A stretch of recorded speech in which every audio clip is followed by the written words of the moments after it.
Good. So I'm happy to be joined here by my friend Doug Macgregor, retired colonel, decorated combat veteran, and former advisor to the Secretary of Defense in Trump's first administration. And I really wish President Trump were listening to you today. And what I wanted you to do is you put out a 10-minute video on the impending end of the START treaty. And I've discovered in my conversations with many people that they don't even know what it is, why it's important. And if you could just take a minute and give a little bit of the background so people understand what's going on here. Thanks, Diane. No, I appreciate it. I'm happy to do so. I mentioned it in that video, which was really about adopting a no first use posture. And hopefully we'll get to that as well. But I wanted to start with the Strategic Arms Reduction Talks Treaty, which we signed many years ago, and it has been, I think, consistently renewed. We do need to sit down with the Russians and re-examine it. But in the past, certainly during President Trump's first term and under Biden, we've insisted that we had to have some all-encompassing agreement involving not just the Russians, but the Chinese as well. And that has been rejected by the Chinese out of hand because they don't have nearly the numbers of platforms or nuclear weapons, and their force posture is different. So this relates exclusively for our purposes to the Russians. And the START Treaty is a legacy of the Cold War and the Soviet Union. Has it worked brilliantly? And I would say that on the whole, you have to give it an A, maybe an A minus. There are those who would argue that the Russians have cheated here or there on the margins. Some of the Russians say, so have we. But the truth is this: it limits the numbers of warheads and platforms that they can launch nuclear weapons from. That's all it is. Are the limitations exactly the same on both sides? And the answer is no. They're somewhat different. We could spend a lot of time discussing the differences.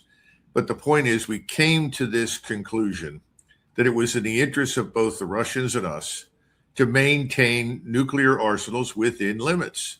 In other words, not to build any more. That's very important. And not to move into new areas of technology that would take a simple warhead and potentially multiply its destructive power by many times.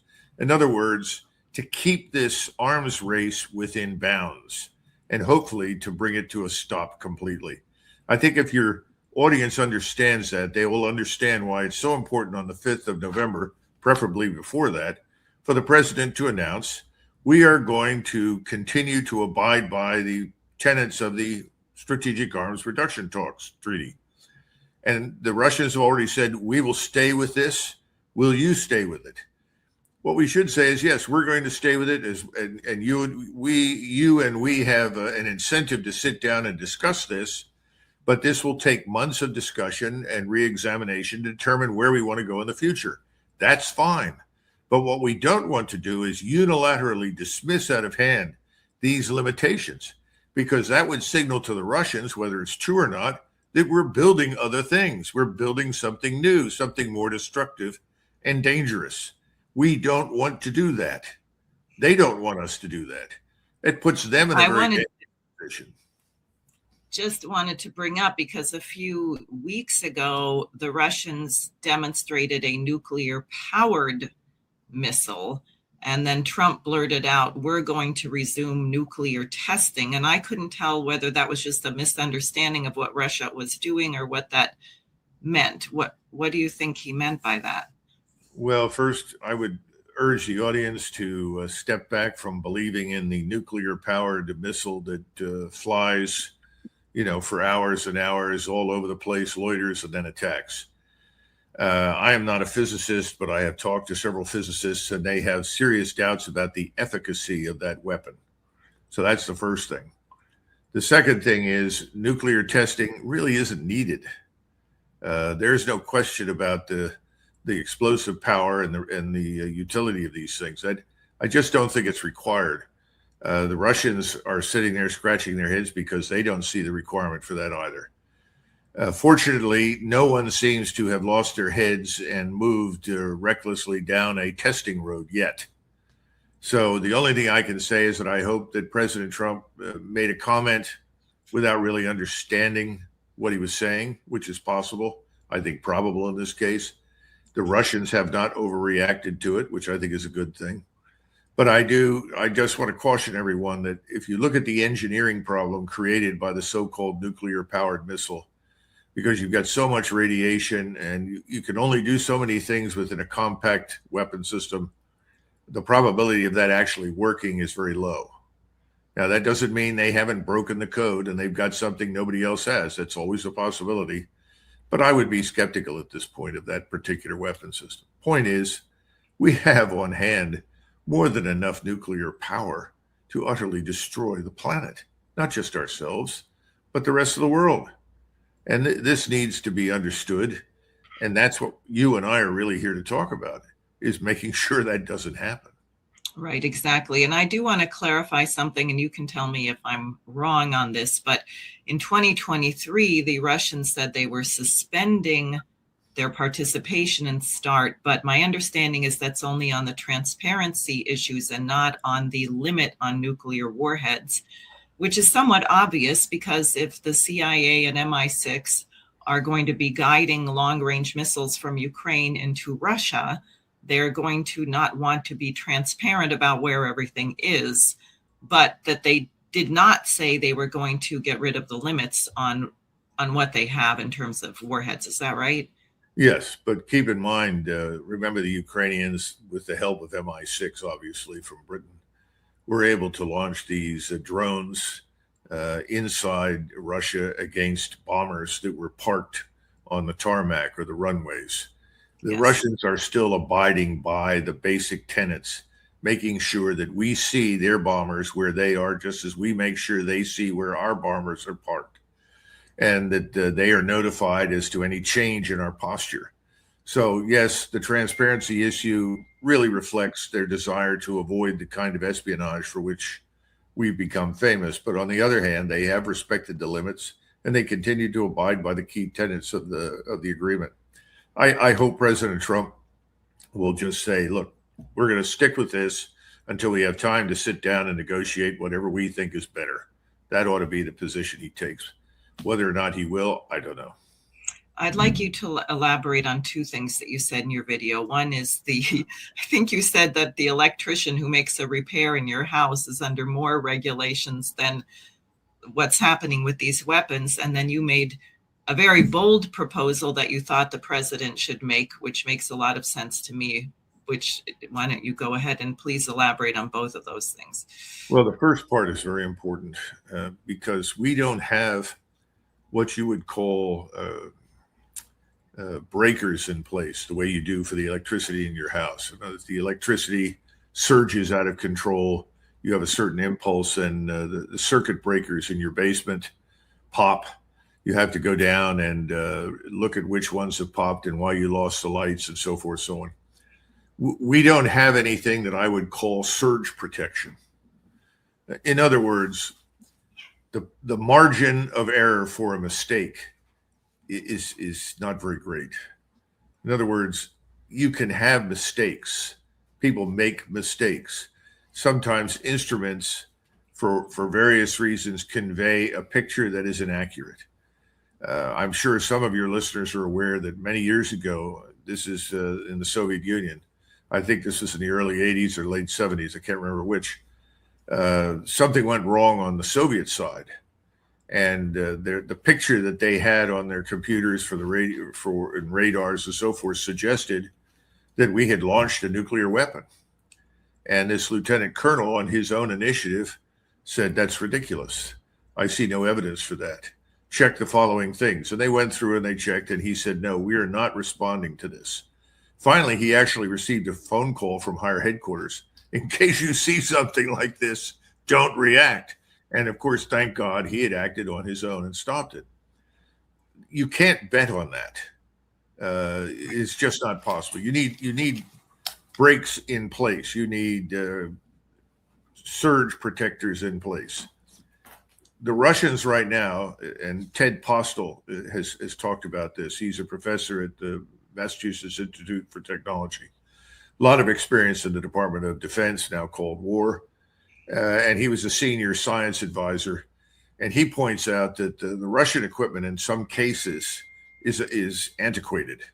They don't have enough of a clear picture of us at the moment to ensure they don't misinterpret things.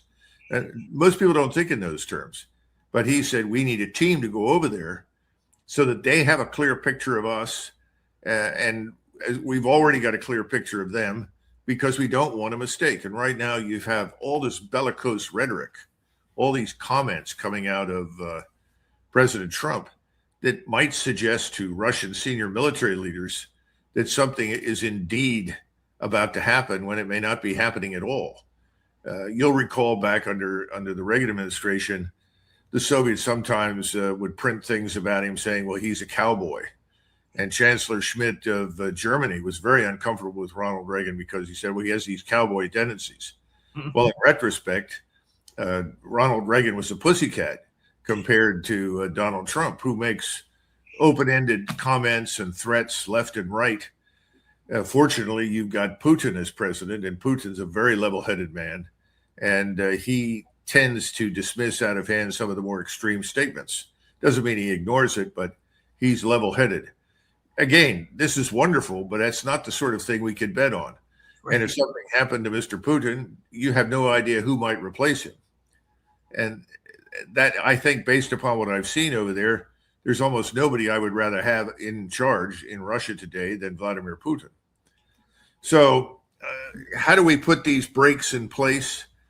That's something that we need to examine. We need to look at alternatives. You know, there's something I suggested some time ago that went over like a lead balloon, that you actually have a liaison office. I don't know if you want to put it in the White House or you put it in the Department of War now, in the Pentagon, whatever, manned by Russians, whose whole purpose in life is to monitor this nuclear capability so that we have someone that we can pick up the phone and directly call to before we overreact and misinterpret. What are we seeing? You know, in the 19th century, after Germany was united into one country, Bismarck, well, actually, this happened even earlier. This happened starting during the Napoleonic Wars, but after 1815, it was institutionalized. In Vienna, in Berlin, and in St. Petersburg, each emperor had in his private staff a German or a Russian officer, Austrian officer, whose whole mission was to ensure private and immediate communication between the three emperors. Wow. And that worked very, very well up until the early 1900s, largely because William II decided that wasn't necessary anymore. Big mistake. That's really what we need. We need a group of people. I don't know how large it needs to be or how many there need to be, but something like that needs to exist. And it enables you to immediately communicate, but it can also enable you to ask questions. And I have trouble convincing people of this. Everyone has an interest in avoiding this nuclear confrontation. We act as though we have to have our fingers on the trigger because evil people out there want to harm us and will blow us up tomorrow morning if we don't. That's not true. This is so serious now. The capacity to kill 1 billion people is so out of control. We need to put everything in place that we possibly can to make sure nobody does it. Nobody misunderstands. Nobody misinterprets. So that's really the whole point about talking about the electrician, because all these electricians, when they go into your house, they build a new house, they put in all sorts of safeguards to ensure the house doesn't burn down, literally. I mean, we've gotten very good at this. So they come in with wiring harnesses and switches and circuits, resistors. I mean, we could go on and on. We're not really looking at that on the nuclear level, and we have to. There's just too much potential, Diane, for mistakes. We don't want to lose the world over a mistake. Exactly. And I'm myself very concerned about the role of AI. I actually spoke with another candidate who wanted to know where I stood on AI. And I said, what do you mean? And he said, well, I think that we should hold our elected officials accountable to obey what AI tells them. And I said, what? And I used actually one of these examples of how nuclear war was prevented, because had a computer been analyzing the data coming in, it would have said, oh, they've launched, we have to launch. But because it was a human being, they said, you know, this doesn't make any sense, and therefore we are not launching. And we already see the harm of these chatbots that are helping children commit suicide and things like that. Why on earth you'd want that determining whether you should be launching a nuclear war is beyond me. Well, Diane, as president, I would say that you have a whole range of different duties, but I would boil it down to the following three things. The president's first obligation is to ensure the survivability of the United States, the prosperity of the United States, and then the security of the United States. Those three things, that's your job. If you're president, the first question you would ask when someone walks into the office says, oh, I think we should bomb country X. Let's impose tariffs on country Y and so forth. The first question you should ask is, what's the impact on our people? What is the impact on the American people? Not how many people do we harm in the opposing camp, but what is the impact on Americans? Too many strategists tend to neglect the overriding requirement to do nothing that would jeopardize the survivability of our country. We have lived in a world for 250 years. I don't want to say it's a fantasy world, but it's almost a fantasy that we can do anything without directly inviting the destruction of our own country. And that's not true. And the best example I can think of for you to keep in mind in the White House is Churchill during World War II. Churchill threw himself 200% into the war against Nazi Germany. Mm-hmm. And everyone that worked around him and for him warned him of the danger of doing so. They said, first of all, our resources are not limitless. We're putting the country at risk. We're putting the standard of living at risk. There are all sorts of terrible things that could happen to us here at home. Secondly, Hitler isn't the only problem. We have another problem. His name is Joseph Stalin. And we don't want to remove Hitler in a way that profits Joseph Stalin. So we have to be very careful about how we proceed. This is the attitude that the British took in the age of Napoleon. They didn't like Napoleon. They were willing to fight him, but not all the time. And so there were long periods when the British and the French were actually at peace. Then they would come back to war again because people in London said, wait a minute, we can't do this 24 hours a day, 7 days a week, year after year after year without going broke. So what I'm saying is that the problem with any discussion of strategy vis-a-vis another country or another alliance or other people is the number one question of survivability of our country. And right now with nuclear weapons, we could actually put that in jeopardy. And that doesn't seem to have sunk in with anybody. No, I know. And now I'd ask you, if you made a proposal of no first use, I thought that had that ever been our doctrine somehow? I thought it had been, or people had somewhat of an agreement. Now it's very ambiguous, which I think is quite dangerous. No, what we went to by the end of the 1960s was something called flexible response. We had lived with mutual assured destruction because Eisenhower concluded, even though Eisenhower, frankly, I think would probably have supported exactly what we're discussing. But Eisenhower said, we cannot afford large conventional armed forces. We do not want to become, quote unquote, a garrison state. In other words, he would never, ever have accepted the notion that in a peacetime setting, we should spend $1 trillion on defense. That would never have survived Eisenhower's veto. So he said, we're going to invest in nuclear weapons because we want to make it clear that if anyone's contemplating attacking us, they risk total nuclear annihilation. The Russians didn't like it, but they accepted it because they knew what it meant. That's one of the reasons that President Kennedy was able to negotiate an end to the Cuban Missile Crisis, because of mutual assured destruction. Now, Then we went to this thing called flexible response, which was, well, if you attack us in Europe, Russia, we're not necessarily going to turn to the use of nuclear weapons right away. We're going to build up sufficient conventional military power that the risk of going to war with us is so high because you could fail that you're not going to even undertake the operation. And that worked very well in the 1970s. Then you get to the 1980s, and it became increasingly clear to people that despite public rhetoric, the probability of an attack against us by the Soviets was very low.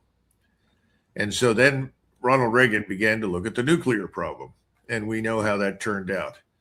And I think between President Nixon, who began this START process, all the way through Ronald Reagan and all the way up to the present, it has been a very deliberate and thoughtful approach designed to prohibit the outbreak of a war.